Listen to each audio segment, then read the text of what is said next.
नमस्कार, मैं हूं श्रद्धा। आप देख रहे हैं न्यूज 18 मध्य प्रदेश छत्तीसगढ़ और इस बुलेटिन में हम आपको बताएंगे कि जल प्रहार कहां-कहां और कितना है और लोग किस तरह बारिश से परेशान हैं।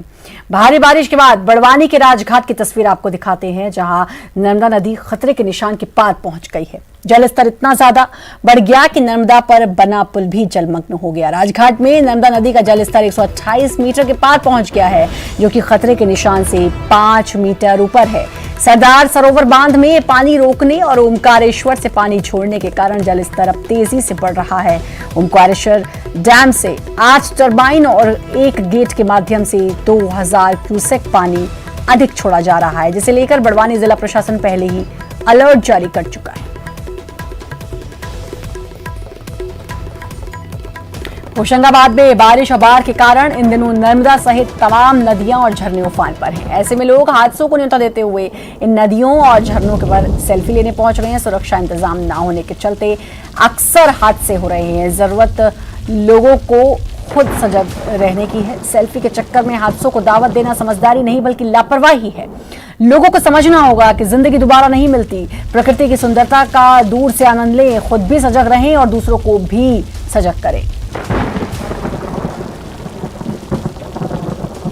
शाहजहांपुर के काला पीपल क्षेत्र की पार्वती नदी उफान पर है। इस दौरान यहां बने कायरी डैम को पार करते हुए एक युवक बाइक सहित नदी में गिर गया। हादसा डैम की दीवार को बाइक से पार करने के दौरान हुआ। घटना की जानकारी मिलते आसपास के ग्रामीण पहुंचे और काला पीपल थाने को सूचना दी। गोताखोरों की टीम ने रेस्क्यू ऑपरेशन शुरू कर दिया। नदी में बहे युवक की तलाश शुरू कर दी। लापता युवक खजूरी अलहदाद गांव का निवासी बताया जा रहा है, जो अपने गांव से सीहोर जा रहा था। गौरतलब है, कल भी पार्वती नदी में 5 लड़कियों के डूबने का बड़ा हादसा सामने आया था। जबलपुर में बारिश के कारण पुल और सड़क बह गए। सेमरा गांव से चरगवा को जोड़ने वाला करीब 1 करोड़ रुपए की लागत से बनाया गया मुख्य मार्ग और उस पर बनी पुलिया बारिश में बह गई। 1 महीने पहले से टूटे पुल और बही सड़क के चलते लोगों को काफी दिक्कत हो रही है। विधायक से लेकर अधिकारियों तक इस बाबत शिकायत भी की गई, लेकिन समस्या जस की तस है। खंडवा के ओमकारेश्वर में भारी बारिश के कारण नर्मदा नदी का जलस्तर काफी बढ़ गया। जलन हादसे के मामले भी सामने आ रहे हैं। नर्मदा स्नान के लिए गई 2 युवतियों की डूबने से मौत हो गई। घटना खंडवा के तीर्थ नगरी ओमकारेश्वर से 14 किलोमीटर दूर ग्राम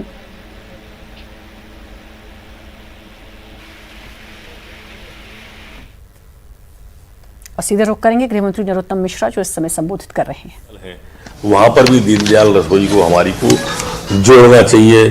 शहरों में स्टार्टअप एजुकेशन केंद्र, स्मार्ट सिटी, 7 शहर जो हमारे स्मार्ट सिटी वाले हैं, उनमें भी इनको इस स्टार्टअप को जोड़ना है। 15 लाख नौजवानों को इसमें कौशल विकास होगा।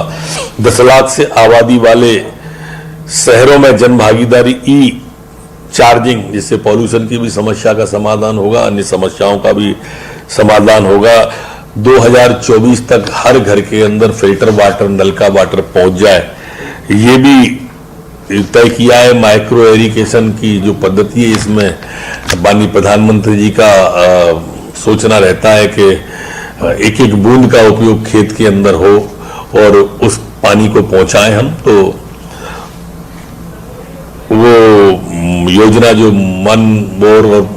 मोर क्रॉप वाली जो योजना है, उसके द्वारा इसे बढ़ाया जाए। सिंचाई की क्षमता को 13 लाख और बढ़ाने का तय किया है। अभी तक 40 लाख हेक्टेयर में सिंचाई होती है, उसे बढ़ाकर 53 लाख हेक्टेयर करने का आज तय किया गया है।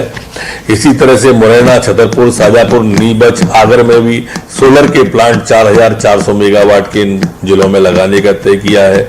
एक प्रदेश के अंदर मध्य प्रदेश के मल्टी मॉडल लॉजिस्टिक हब बनाने का मध्य प्रदेश को भी तय किया है, जबलपुर। और वहां पर आज मुख्यमंत्री जी ने ये भी कहा है कि हमारे यहाँ फूल की, सब्जी की खेती होती है, तो एयर कार्गो हब से हम उसको किस तरह से जोड़ सकते हैं, इसको भी देखने का आज तय किया है। स्वास्थ्य और शिक्षा के क्षेत्र में भी आज आयुष्मान योजना को कैसे हम और व्यापक इसका क्षेत्र बढ़ाएं, नीचे तक ले जाएं और क्षमता भी बढ़ाएं, जिससे कि गरीब को ज्यादा से ज्यादा इस योजना का लाभ मिल सके। हमारे 10,000 उप स्वास्थ्य केंद्रों को HSC में 3 साल में और 1200 प्राथमिक स्वास्थ्य केंद्रों को इनके भी उन्नयन अगले 3 साल में करने का सुझाव और प्रस्ताव आया है। मध्य प्रदेश के अंदर 1600 अत्याधुनिक प्रसव केंद्र भी बनाने का आज तय किया है। ये 2022 तक बन जाए, ऐसी भी चिंता की जा रही है। 5 साल से कम उम्रकों का 100% टीकाकरण करने का लक्ष्य आज निर्धारित हुआ है। 2025 तक टीबी पूर्णतः मध्य प्रदेश से समाप्त होगी, टीबी बीमारी, ऐसा भी तय किया है। शैक्षणिक संस्थाओं का सुदृढ़ीकरण, 200 कॉलेजों को अपडेट, स्वास्थ्य शिक्षा में आईटी का उपयोग बढ़ाने का भी तय किया है। अर्थव्यवस्था और रोजगार के क्षेत्र में 75,000 हेक्टेयर चंबल के बीहड़ों को विकसित करने की विषय आया है।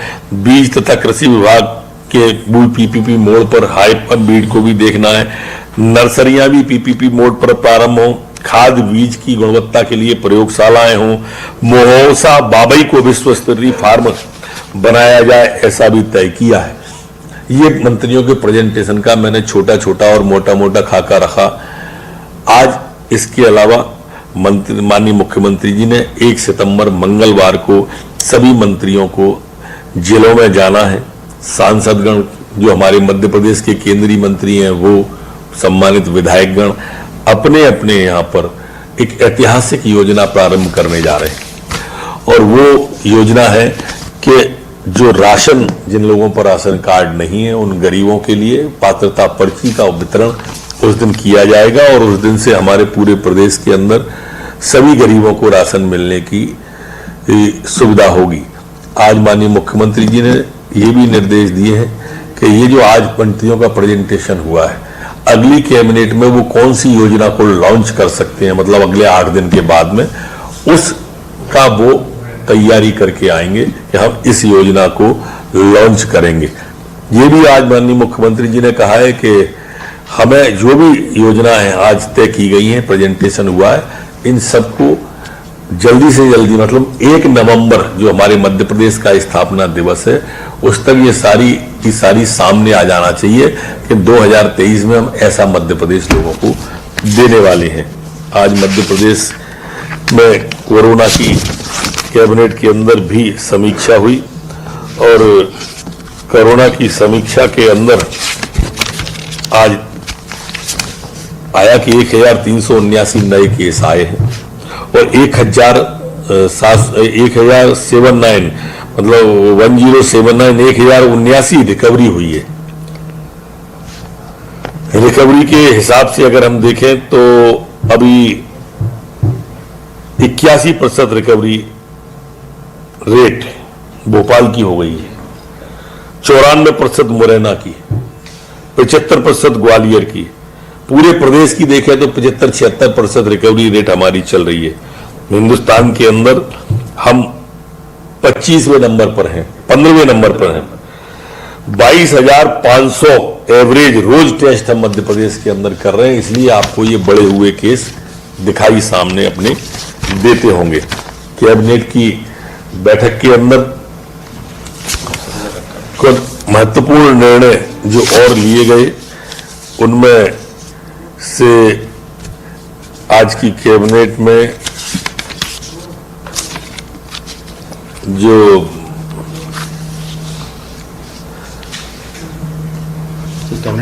गृह विभाग के द्वारा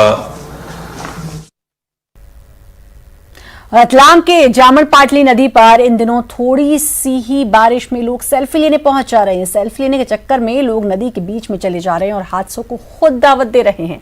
लोगों की जरा सी चूक हादसों में तब्दील हो जा रही है और ऐसे में जरूरत है ऐसे जानलेवा स्पॉट से दूर रहने की और इन बढ़ रहे हादसों से सबक लेने की।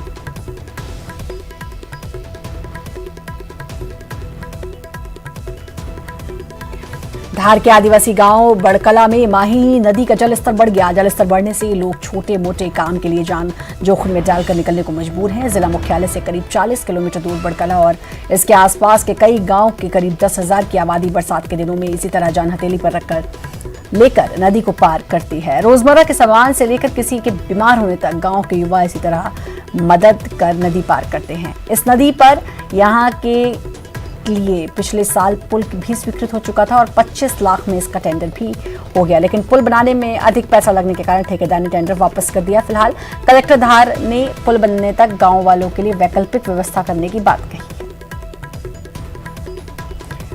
तस्वीर गुजरात से, गुजरात का जूनागढ़, जहां का कमलेश्वर डैम इस समय भारी बारिश के चलते लबालब भरा हुआ है।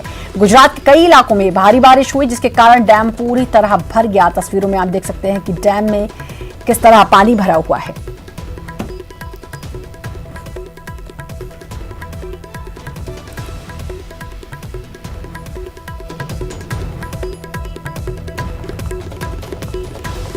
चारों ओर पानी से डूबा यह इलाका गुजरात के मोरबी का है, जहां भारी बारिश के कारण चारों ओर पानी ही पानी नजर आ रहा है। चारों ओर पानी होने के कारण आम जनजीवन अस्त व्यस्त हो गया है।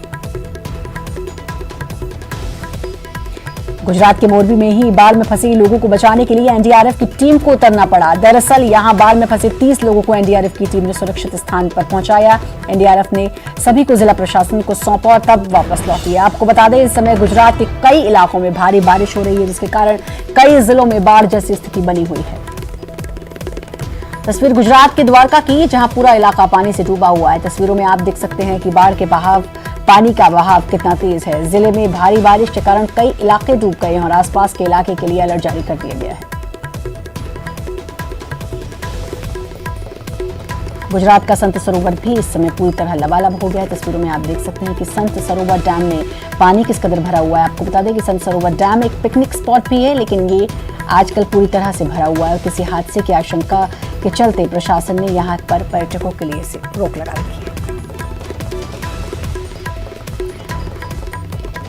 तस्वीरें गुजरात के कच्छ की, यहाँ इन दिनों भारी बारिश के कारण बाढ़ जैसी स्थिति है। नदी नाले उफान पर हैं, चारों ओर पानी ही पानी है।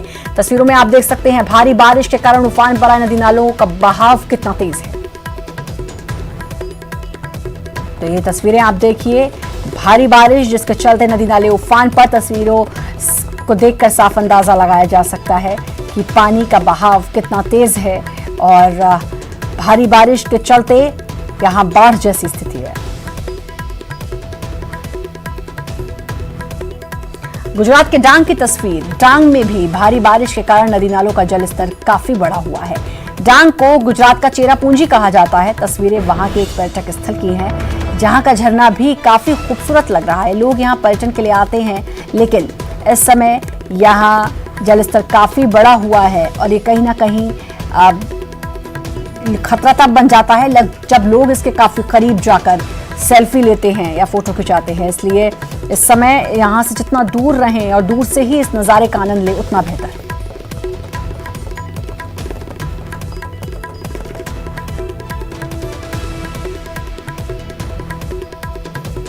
तस्वीर राजकोट के स्वामीनारायण मंदिर की, जो गहरे पानी में डूब चुका है। जिले में भारी बारिश के कारण चारों तरफ पानी ही पानी हो गया, जिसके बाद स्वामीनारायण मंदिर पानी में डूब गया।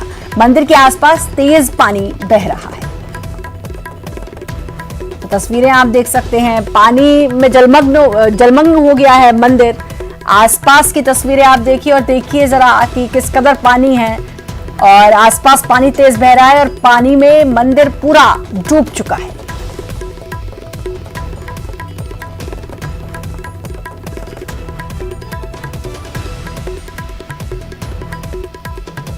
वक्त छोटे से ब्रेक का है, जल्द हाजिर। एक बार फिर से आपका स्वागत है और तस्वीरें चलिए आपको फिर से दिखाते हैं उस बारिश की और बाढ़ जैसी स्थिति जगह जगह पर बनी हुई है।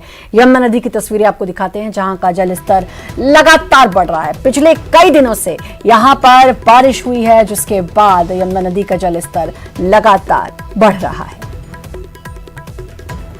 तो ये यमुना नदी की तस्वीरें, जहां का जलस्तर लगातार बढ़ रहा है। आसपास से के इलाकों में खतरा भी बना हुआ है लगातार जलस्तर बढ़ने से।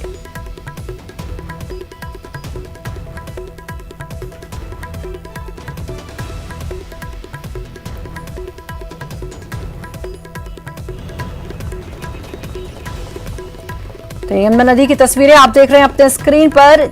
बारिश के होने से, कई दिनों से लगातार बारिश होने से यहां का जलस्तर लगातार बढ़ गया है।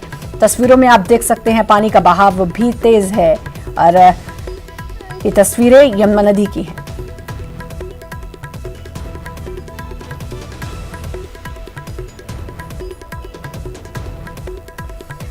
यूपी के अंबेडकर नगर की ये तस्वीरें हैं जहां के कई इलाकों में बाढ़ जैसी स्थिति बनी हुई है। दरअसल इस समय बारिश के कारण सरयू नदी का जलस्तर बढ़ गया है, जिसके बाद अंबेडकर नगर जिले के कई गांव में बाढ़ जैसी स्थिति बन गई है। तो लगातार बारिश होने से नदी नालों का जलस्तर लगातार बढ़ रहा है और उसके बाद कई जगह बाढ़ जैसी स्थिति बन गई है। बाढ़ की वजह से लोगों को परेशानियों का सामना करना पड़ रहा है, साथ ही लोगों की जान पर भी आफत बनी हुई है। कई इलाकों में पानी भर गया है, जिले में बाढ़ जैसी स्थिति पैदा हो गई है। सब्जियां, फसलें पानी में पूरी तरह डूब चुकी हैं।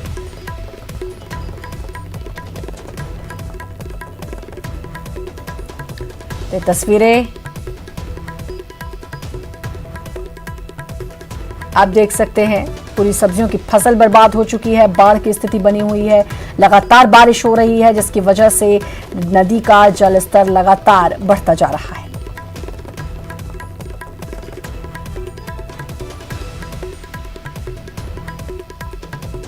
सब्जियां पूरी तरीके से बर्बाद। यूपी के मुरादाबाद की तस्वीरें आपको दिखा रहे हैं, जहां कई इलाकों में बाढ़ जैसी स्थिति बनी है। और झांसी की तस्वीर, जहां के सभी डैम इस समय पूरी तरह लबालब हैं। दरअसल एमपी में भारी बारिश के कारण वहां से पानी आ रहा है और बुंदेलखंड के सभी बांध पानी में पूरी तरह से भरे हुए हैं।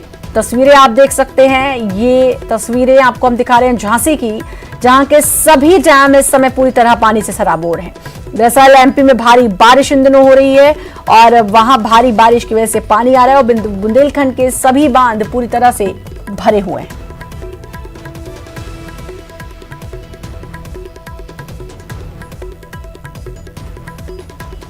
घाघरा नदी का जलस्तर बढ़ने के बाद संत कबीर नगर में नदी के आसपास के गांव में लोगों की जिंदगी पूरी तरह से बेपटरी हो गई है। लोगों को ऊंचे स्थानों पर जाकर शरण लेनी पड़ी है।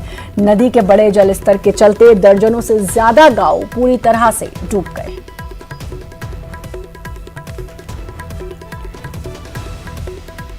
डूंगरपुर जिले में पिछले 48 घंटों में औसत 7 इंच बारिश दर्ज की गई है, जिसमें सबसे ज्यादा बारिश सागवाड़ा में 11 इंच दर्ज की गई, जिसके बाद कई बांध और तालाब उफान पर।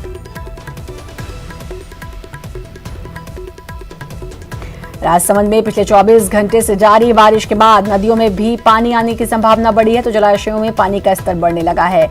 रामदरबा की बांध का पानी अब छलकने भी लगा है।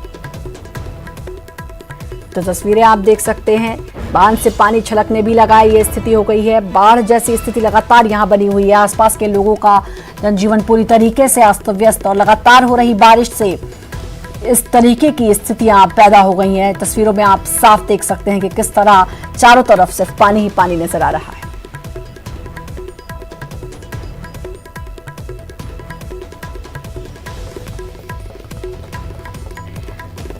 और पाली में तेज बारिश के चलते नदी नाले उफान पर, भारी बारिश की वजह से परेशानी बढ़ गई। इसी बीच नाव से भेड़ बकरियों का रेस्क्यू किया गया। कुछ बता दें कि मवेशी फंस गए और फिर मवेशियों का रेस्क्यू किया गया नाव की मदद से।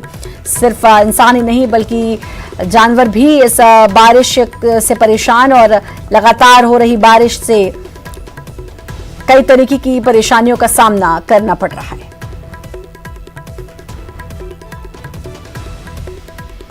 नाव से लोगों को रेस्क्यू किया गया। जैसलमेर में अच्छी बारिश हुई। ग्रामीण इलाकों में भी बारिश होने से मुख्य मार्गों पर जल जमाव के हालात हैं, जिससे लोगों को आने जाने में परेशानी का सामना करना पड़ रहा है। तो लोगों को आने जाने में परेशानी का सामना, हर जगह सिर्फ पानी ही पानी, जिसकी वजह से लोग कहीं आ जा नहीं पा रहे हैं। तस्वीरें आप देख सकते हैं, जैसलमेर की तस्वीरें।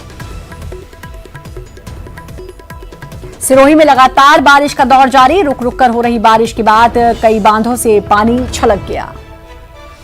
तो स्थिति ये है कि बांधों पर से पानी छलक जा रहा है। लगातार ये बारिश हो रही है।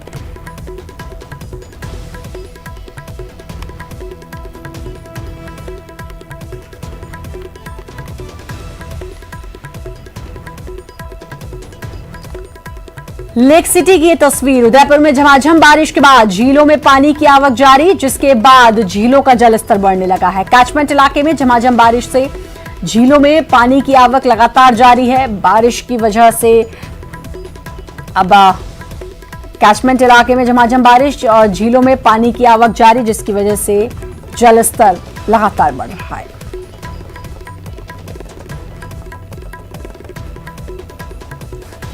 तस्वीर राजस्थान के जोधपुर की, जहां पर भारी बारिश के बाद सड़कों और कॉलोनियों में पानी भर गया।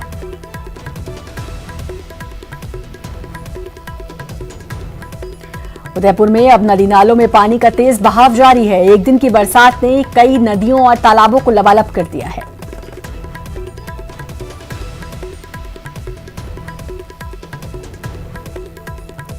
तो ये तस्वीरें आपको बता दें उदयपुर की है, जहां पर नदी नालों में तेज बहाव जारी है पानी का। एक दिन की ये बरसात है, जिसके एक दिन की बरसात के बाद स्थिति कुछ ऐसी जो आप तस्वीरों में देख सकते हैं। नदी नाले पूरी तरीके से तालाब लबालब हो गए हैं।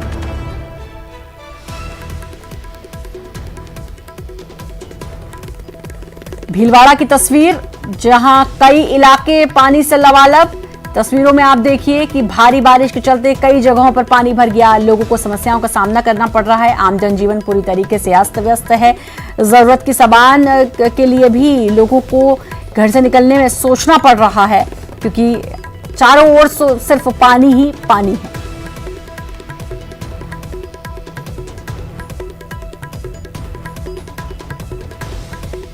तो कई इलाकों में पानी भर गया है। नदी नाले उफान पर हैं और पानी सड़कों तक आ गया है। लोगों को आने जाने में दिक्कतों का सामना करना पड़ रहा है। तस्वीरें आपके स्क्रीन पर आप देख सकते हैं कि लगातार बारिश से जनजीवन पूरी तरीके से अस्त व्यस्त।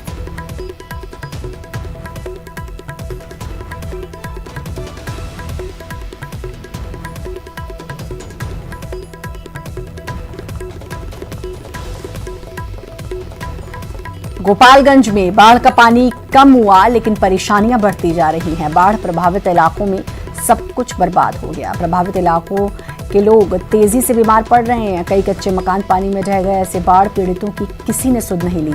आपको बता दें, गोपालगंज जिले के बैकुंठपुर पंचायत में 23 जुलाई को 11 जगहों पर सारण बांध टूटा था, जिसके बाद 22 पंचायत में पानी भर गया था। इन गाँव के लोगों की शिकायत है कि आपदा की इस घड़ी में उन्हें कोई सरकारी मदद नहीं मिली।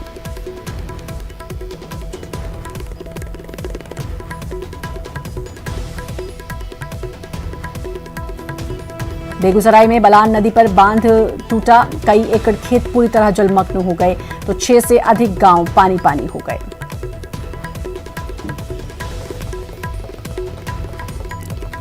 भारी बारिश के कारण मुंगेर के चंडिका स्थान गर्भगृह में पानी घुस गया। पूजा करने में मुश्किलों का सामना लोगों को करना पड़ रहा है। तस्वीरें आप देख सकते हैं, गर्भगृह में पानी घुसा, जिसके चलते अब पूजा करने में दिक्कतों का सामना। शक्तिपीठ की तस्वीरें हैं, जहां मंदिर में पानी घुसा, मंदिर के गर्भगृह में पानी घुस गया, जिसकी वजह से अब लोगों को पूजा करने में दिक्कतों का सामना करना पड़ रहा है। तस्वीरें आप देख सकते हैं, आधा मंदिर लगभग डूब गया है। गर्भगृह में पानी घुस गया है। धनबाद में दामोदर नदी का जलस्तर लगातार बारिश से बढ़ रहा है। वाटर फिल्टर प्लांट में स्टोरेज प्रभावित होने की आशंका। तस्वीरों में देखिए किस तरह पानी भरा हुआ है। तो फिल्टर प्लांट में स्टोरेज प्रभावित होने की आशंका जताई जा रही है। पानी की तस्वीरें आप देख सकते हैं और अंदाजा लगाया जा सकता है कि क्या हाल इस समय वहां पर लोगों का हो रहा होगा और किस तरीके की दिक्कतों का लोगों को सामना करना पड़ रहा होगा। बालोदा बाजार में अच्छी बरसात से बलार डैम लबालब है। कसडोल का एकमात्र बलार जलाशय 9 साल बाद लबालब हुआ है। सुंदरता इसकी देखते ही बढ़ रही है। बलौदा बाजार के कसडोल तहसील में 60 फीट की ऊंचाई से गिरता है सिद्धखोल जल प्रपात। बहुत सुंदर प्राकृतिक नजारे बना रही है, जिसे देखने के लिए लोग पहुंच रहे हैं, लेकिन उससे भी बड़ी बात, सुरक्षा की कोई उपाय नहीं किए गए।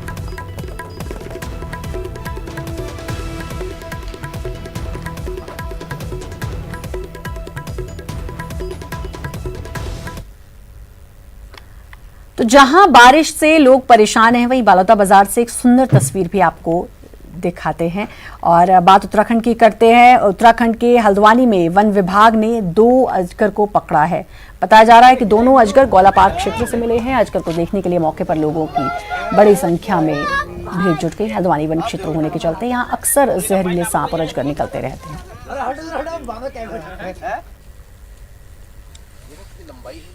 ये तो 7-8 फुट से ऊपर का है।